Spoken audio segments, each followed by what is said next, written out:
السلام عليكم ورحمة الله وبركاته. وأستاذ محمد خالد كلية علوم عافمادka jaamacadda bariga Afrika. Waxaan wadnay casharadii aan af Soomaaliyeynayna barnaamijka microbiology.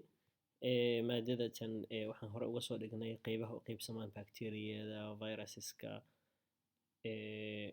introductionkiisa, sterilizationka, dhowr cashar baan kasoo sheegnay. Casharkan lecturekan waxaa insha allahu tacaala ka sameynayaa waa fungiga. Fungiga marka waa microorganismska lagu barto ama ilma aragtayga lagu barto microbiologyga ama ilma aragtayaashaas barashadooda ayuu ka mid yahay. Fungiga marka wadaan faahfaahin yar ka bixino barashada fungiga actually waxa loo yaqaanaa mycology. Meesha bacteriyada barashada loo yaqaano bacteriology. Bacteriology soo maaha. Viruseska waxa loo yaqaanaa virology. Parasiteska waxa loo yaqaanaa barashadooda parasitology. Marka fungiga fungology actually maaha, isaga waxa weeyaan mycology, the study of fungi. Fungi waa maxay marka eukaryotic microorganisms weeyaan. Waa eukaryotic waa maxay waa true nucleus ay leeyihiin oo noolayaal nucleus sax ah iska leh kuwaas ka kooban compromise laba qaybood ay ka kooban yihiin yeast iyo mold. Labadaas qaybood ayaa loo qaybiyaa fungi. Haddii lagu dhaho fungi intii u qaybsamaa waa yeast iyo mold. They can survive in a condition where nutrients limited. Iyaga waxay cajiib ku yihiin xataa haddii aysan cunto iyo waxa ay aad ugu yar tahay they can survive way noolaan karaan. Most of fungi are saprophytes. Intooda badan waxa loo yaqaanaa fungi waa saprophytes. Saprophytes waa maxay?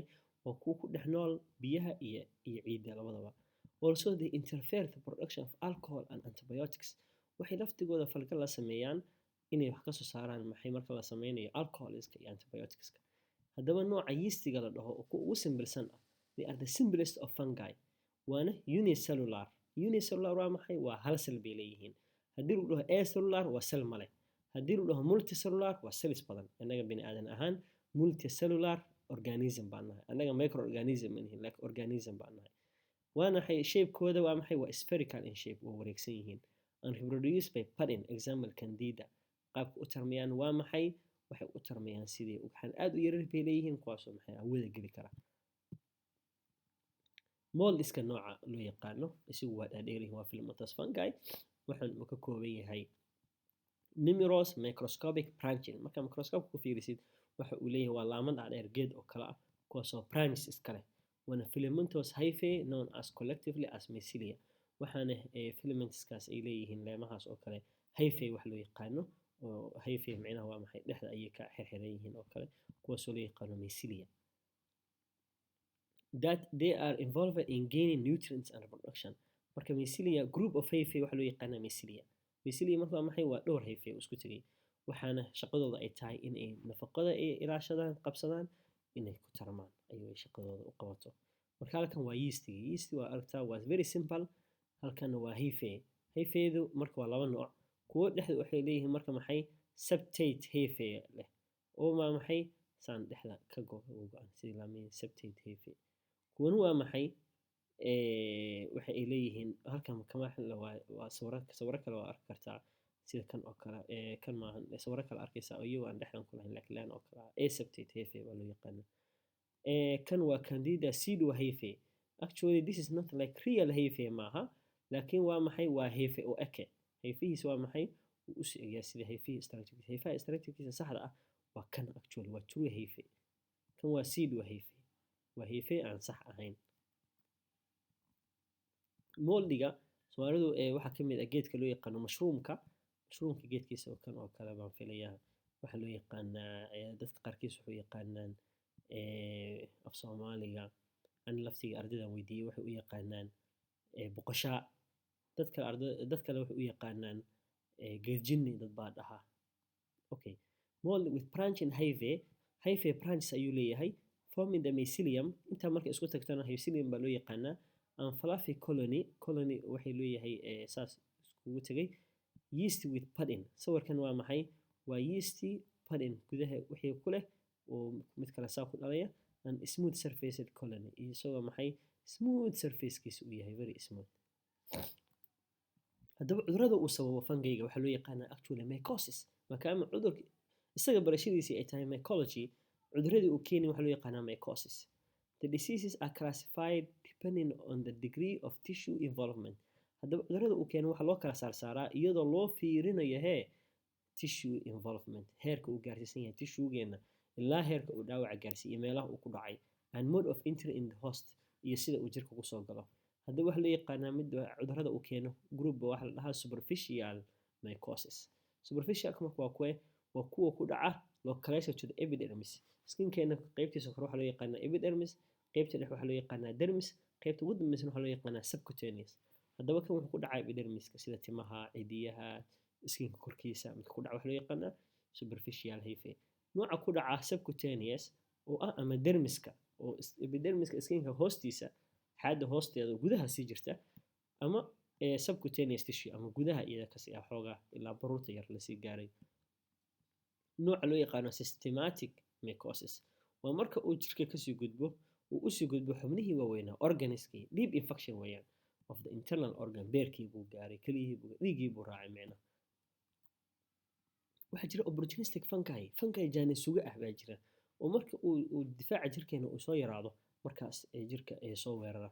infected persons who usually have some serious immune difaacooda qof aad u liito or metabolic defect dhaawac macnaha uu ku yimid, or take an immunosuppressive drug ama dawooyin difaaciisa hoos u dhigaya qof qaata. example immunosuppressive drugs dadka qaata waxaa ka mid ah dadka example loo bedelo keliyaha, maxaa yeelay difaacooda waa in hoos loo dhigaa. example because keliyadan ku jirta qof kale ayuu kasoo qaatay, haddii difaaciisa aan hoos loo dhigin rejection buu sameynaya oo keliyadii jirku wuu diidaya. marka jirkaaga wuxuusan lahayn haddii lagu khasbo wuu diidaya. saas daraadeed waa in difaacii hoos loo dhigaa oo ciidankii la yareeyaa soo weerarayay. dimorphic fungi-gan waa mid cajiib ah. isaga marka uu tissuega joogo wuxuu kusoo weeraraya qaab yeastiform ah. yeastiform when invading tissues, laakiin mold buu isku bedelaa marka hawada uu environmentiga uu joogo. marka common human mycosis cudurrada ku dhaca nooca superficial ku dhaca fungi-ga loo yaqaano Candida albicans baa ka mid ah. noociis waa dimorphic oo yeast iyo mold labada shay buu samaystaa. main infectionka uu sababo waxaa ka mid ah oral thrush, afka ku sameeya cabeeb ciyaalka, vaginitis xubinta dumarka ayuu ku dhacaa, cutaneous candidiasis skinka ku dhacaa, caalamka dhan buu ka jiraa. wuxuu ku dhacaa timaha, cidiyaha, meelka ka shishin wuu kusii dhici karaa. fever into keratinized tissue skinkeena caadiga ku dhici karaa. waxaa kaloo ka mid ah Milicesia furfur fungi-ga loo yaqaano, isaga laftiisa waa dimorphic. wuxuu sababaa infectionska loo yaqaano Triasis versicolor, waa maxay brown decoloration of the skin, kalarkaaga skinkaaga inuu kalar kafee oo kala noqdo saa isku bedelo. worldwide especially tropics wadamada saxaraha oo aad ugu badan yahay adduunka dhan ka jiraan. dermatophyte fungi-ga loo yaqaano Trichophyton, Microsporum iyo Epidermophyton. iyaga noocoodu waa filamentous hyphae. tinea infectionka loo yaqaano ama ringworm skin cambaarta iyo waxaa sababa skin hair nails cidiyuhu ku dhacaa caalamka dhan uu ka jiraa. kuwa waa kuwa ku dhacay superficial, kan waa kuwa ku dhacay subcutaneous jirka gudihiisa xoogaa aan laakiin xubnihii aan dhiiggii waxa aan sii gaarin laakiin baruurta iyo skinka dhexdiisa ah. arise from injury to skin, dhaawac markuu skinka gaaro gudaha waxay usii gudbaa contamination with organic matter. sportix scankey baa ka mid ah fungi-ga loo yaqaano, silaftiis waa dimorphic, marna waa yeast marna waa mold, macnaha isku kala bedelaa. Sporticosis ulcerative skin lesion ayuu sababaa in skinskeni ay ulcers yeeshaan jirkeen skinka maqaarka progressing along the lymphatics ilaa hadda wax dhici karta inuu sii gaaro dheecaanadii jirka uu sii gaaro. worldwide caalamka dhan buu ka jiraa. common in soil and vegetable matter, ciidda iyo meelahaas ayuuna aad ugu badan yahay. systematica midka ku dhaca waxaa ka mid ah pathogenic fungi, kan aad buu u daran yahay. internal infections ayuu sababaa in previously healthy persons, dad caafimaad qabay buu ku sababaa internal infection. marka waxaa ka mid ah histoplasma capsulatum, waxaa ka mid ah blastomyces dermatitis, waxaa ka mid ah coccidiosis imitis, waxaa ka mid ah paracoccidiose brasiliensis. marka kulligood waa dimorphic, aad buu u dhib badan yihiin, marna yeast marna mold. waxaa kan uu sababaa histoplasmosis lung lesions, sambabka ayuu ku sababaa lesions nabro yaryar similar to those seen in tuberculosis, sida qofka TB qaba calaamadihiisa oo kale. spread into reticuloendothelial system, indhaha ayuu usii gudbaa and other groups iyo meelo kale. kadib waxaa dhici karta noocan kale isaga wuxuu ku dhacaa plasmycosis primarily in lung, marka koowaad langiska sambabka ayuu ku dhacaa laakiin waxaa dhici karta inuu usoo gudbo skinka maqaarka lafaha iyo xubnaha jirka gudaha iyo maskaxda intaba nooca kan coccidiosis mites isaga wuxuu sababaa coccidiomycosis lung lesions ayuu sababaa lead into generalized tuberculosis ayuu hadhow sababaa wadamadaasna waa laga helaa south western iyo USA Mareykanka nooca kan aan horey kugu sheegay oo ah paracoccidiosis brasiliensis isaga wuxuu sababaa paracoccidiomycosis nasopharynx sanka iyo meelahaas uu ku dhacaa iyo sambabka hadhowna waxa uu soo gudbaa lymphaticska dhicaanada jirka gudihiisa systemka maamula